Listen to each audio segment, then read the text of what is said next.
Okay, this is stock number 1-145K. This is a 10 of 09, which makes it a 2010 Ford Escape.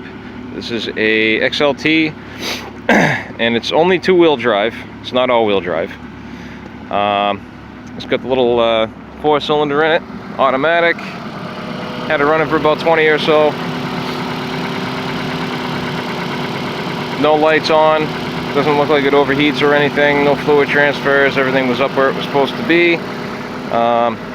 Looks like it tagged something pretty good on the driver's side front, so I can't drive this thing. It did bump forward and backwards fine, so the transmission seems like it's okay. But I'm going to put it together with a CFD, check for damage just to make sure.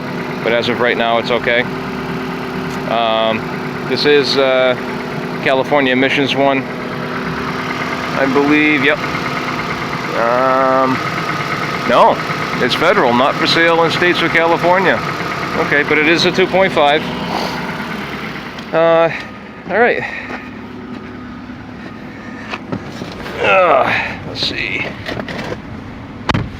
Mileage on this is 140, 374. You can see there's no lights, no overheat. Traction control light is on, which, because of the front damage, I'm not surprised. Probably probably ripped the wheel sensor or messed up the bearing or something. Everything else power-wise works except the radio. For some reason, that's not turning on. But everything else seems good.